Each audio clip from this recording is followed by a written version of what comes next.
أعوذ بالله من الشيطان الرجيم.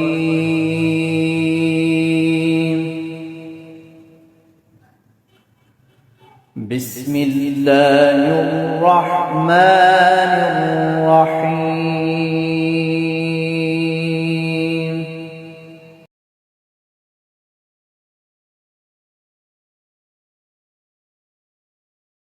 نحمده ونصلي على رسوله الكريم اما بعد فاعوذ باللہ من الشیطان الرجیم.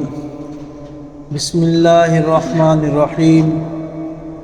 قل اللہ، آپ کہہ دیجئے اللہ ہی کے لیے ہے، الشفاعۃ جمیعا، سفارش سب کی، لہو ملک السماوات والارض، اسی کے لیے ہے بادشاہی آسمانوں اور زمین کی، ثم الیہ، پھر اسی ہی کی طرف ترجعون، تم لوٹائے جاؤ گے.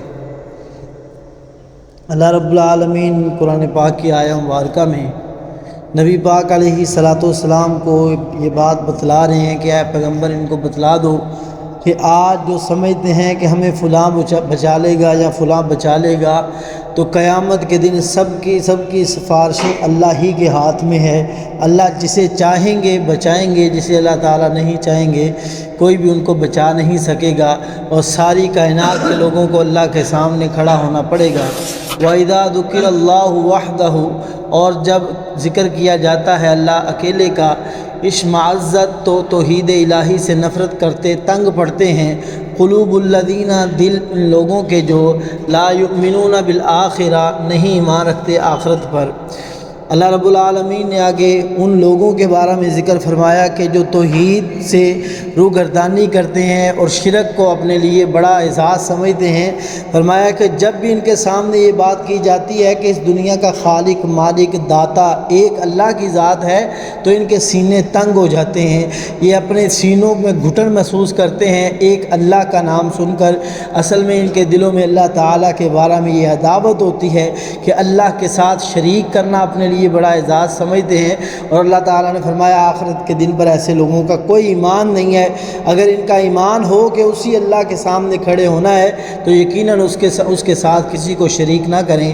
وَإِذَا ذُكِرَ الَّذِينَ، اور جب ذکر کیا جاتا ہے ان معبودوں کا جو من دونہ ہی، اس کے سوا ہیں، اذا ہم، تو اس وقت وہ یستبشرون، بڑے خوش ہوتے ہیں. یعنی جب بتلایا جاتا جی فلاں نے یہ کر کے دکھلا دیا، فلاں کرنے والے کی یہ کرامت ہے، فلاں سرکار کی یہ کرامت ہے، پھر بڑے سینے چوڑے ہوتے ہیں، بڑے جناب خوش ہوتے ہیں کہ یہ دیکھیں جی ہمارے بزرگوں کے ذکر، واقعات کا ذکر ہو رہا ہے، یہ جناب فلاں ہستی کا ذکر ہو رہا ہے. پھر ان کو کوئی اس بات کی شرم نہیں آتی کہ وہ اللہ جس نے مجھے پیدا کیا ہے، جس نے مجھے ماں کے پیٹ میں کھلایا ہے، آج کوئی اسی کے بارے میں کھڑا ہو کر کہے کہ تجھے اس نے نہیں کھلایا، تجھے کھلانے والی فلاں سرکار تھی.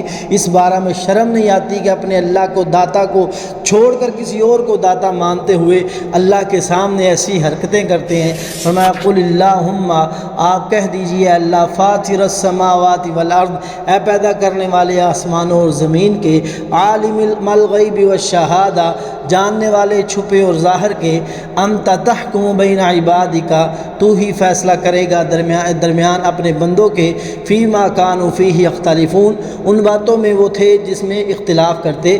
اللہ تعالیٰ نے فرما دیا پیغمبر آپ ان کو یہ میرا پیغام سنا دیں کہ اللہ ہی نے زمین و آسمان کو پیدا کیا، غیب اور حاضر کو وہی جانتا ہے، اس کے علاوہ کوئی نہیں جانتا.